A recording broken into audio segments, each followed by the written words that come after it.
Greetings, you beautiful humans, and welcome back to the story of a t-shirt quilt. Episode 8, 12, 13, 14, 15, episode 16. We're going to talk today about leadership, represented by, well, these two shirts for sure, and this one as well. I am a huge advocate of sport. That's how I came out. But I recognize that sports is a great metaphor for life. And then as I transitioned into a life coach, I use athletics all the time. I'm a coach. I got players. My clients are my players. As I tell my players, great players usually don't make the best coaches because mediocre players have to work harder. Most of the time, you guys, my major league managers, for example, were backup catchers. And there was, as a catcher, you could see the whole field. They're watching, they're observing. They've got to figure things out. It's very rare that a great Hall of Fame athlete becomes a great coach because they can't relate to the struggle. It came so naturally to them. They worked very hard, but you cannot name one Hall of Fame player that became a Hall of Fame coach at the same time. Many have tried. Babe Ruth tried. Bill Russell tried. Boston Celtics. Isaiah Thomas. Larry Bird. Sometimes they had some success. Right now, the Hall of Fame Tampa Bay Lightning, Marty St. Louis, is the head coach, the interim head coach of the Montreal Canadiens. They got some new energy when he got there. I would be very surprised if Marty does this for very long because it's tough. You got to be patient with guys that are not even close to your work ethic or your skill level. We'll see, but it's never happened. I have been an adequate player in my life, and I'm improving all the time. I have coaches in my life, like actual life coach. One of my coaches calls himself an intermediator, and that's really what he does. He mediates from the inside out, which is a very effective way. But I love sports, and I love learning about mentoring and coaching and teaching, example setting from the coaches. And we've had two amazing ones represented by these shirts here. First of all, a number of years ago, about 10, 12 years ago, the Lightning got bought at a franchise that had been struggling for most of its existence by a guy named Jeff Vinik. And the Lightning's arena, which is now called Amalie Arena, is in a location in Tampa called Channelside. And Channelside really struggling. There was not much around it. It was kind of blighted. And then Jeff Vinik not only bought the Lightning, but then started buying up properties and has transformed Channelside into a gem of an area. And that was Jeff Vinik. And then he loved hockey, kind of like yours truly. And then he hired some of the top hockey guys in the country and top sports guys in the country, including a guy named Steve Yzerman, who's a Hall of Fame player. There's a difference between being a general manager because you're not dealing directly with having to motivate the players. You can spot talent. Great athletes, Hall of Fame athletes, become good commentators all the time because they can see the game, and if they can communicate well, they can become good commentators. But eventually, Steve Yzerman hires a guy named John Cooper. And John Cooper's got an amazing story. I want to write John Cooper's biography. That's for another time. John Cooper has won a championship. He started just, he's an attorney. He started coaching his kid's little league hockey team, Pee Wee hockey team.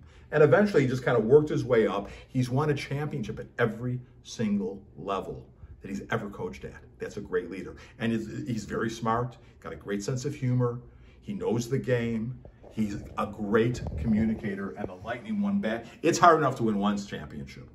They won 2 back-to-back championships during COVID, where the season was literally interrupted in the middle of it, and then the next year in 2021. Now we're going for 3. As we were recording this, we're going for a 3-peat. It's rough.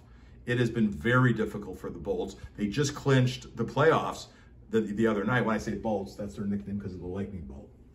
And so it's because when you're the champions, especially back-to-back champions, you're going to get the best of every team every single night.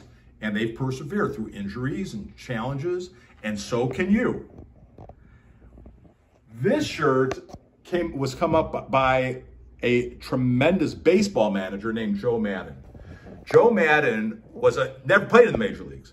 He was the bench coach for the Los Angeles Angels of Anaheim for 31 years. He was with the Angels organization in one capacity or another. Nobody ever heard of him. They hired him in 2007 to come to, at the time, the Devil Rays.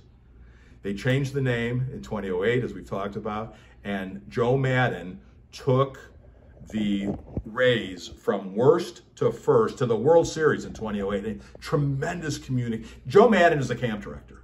He's organizing fun with a purpose. It was the Joe Maddon who came up with the idea of doing themed road trips where the players would dress up in different things. I put this shirt on purpose, you guys. This says a lot without saying anything. First of all, I've never seen anybody else have this shirt. I saw it on Facebook one day being advertised, and I bought it. And it showed up from China. And it's fur. It represents a lot. I got my Cubs hat on. Joe Maddon did an amazing work with the Rays. Incredible job. And developed the Rays way of excellence.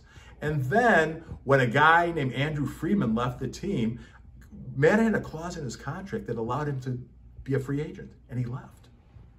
And then the rumor had it that the relatively new general manager of the Chicago Cubs, my beloved team, the Chicago Cubs, Theo Epstein, who had turned around the Boston Red Sox curse of the Bambino and won a World Series for the Red Sox for the first time since 1918. Now the Cubs were going to try to do it after 100 years and more of the curse of the Billy Goat. Google them if you're interested. The Curse of the Bambino and the Curse of the Billy Goat.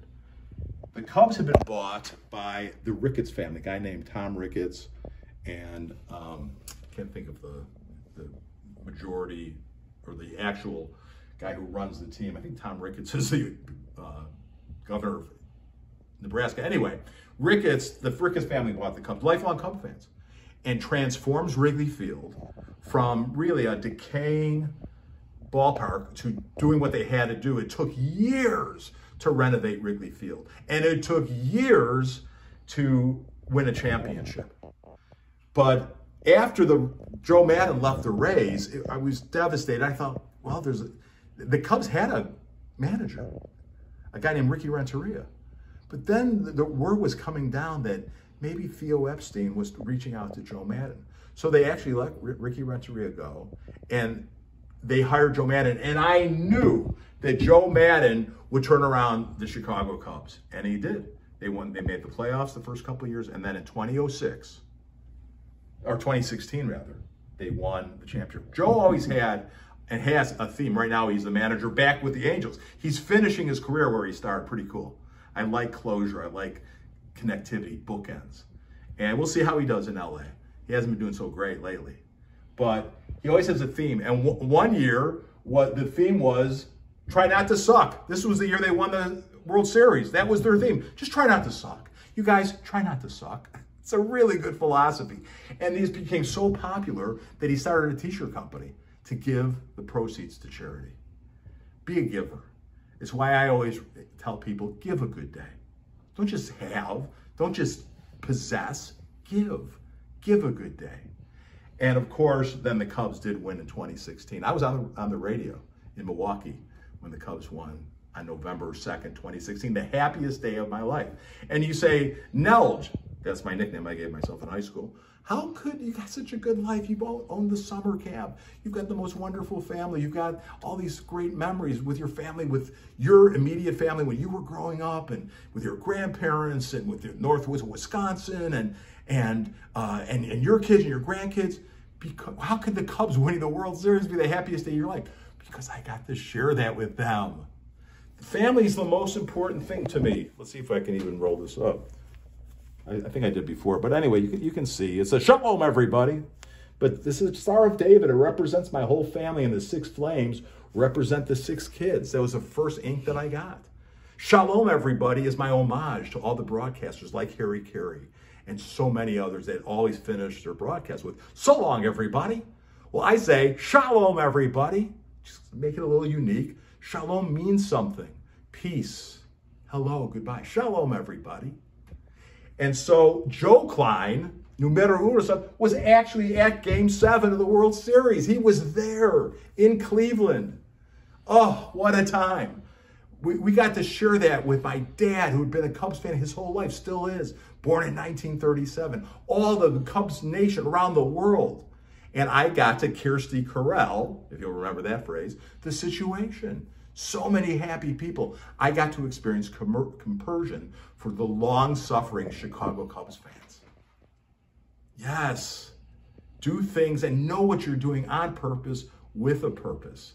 And I've used sports and guys like John Cooper and Joe Maddon and the Ricketts family and Theo Epstein and Stevie Eiserman as great examples of how to conduct an organization, to make a plan. Because this is really true, you guys. If you fail to plan, you plan to fail. I know it's a cliche, but I planned this whole thing out. Why? To be a blessing in the earth. If you want to hear all the premise of it, go back to episode 1. But we'll wrap it up when we talk about the greatest television show in the history of TV, Deadwood, and why this has been so impactful in my life, when we finish up the story of a t-shirt quilt. Go to Klein.coach. Let me hear from you in any way I can help. I will be a blessing to you as best I can be.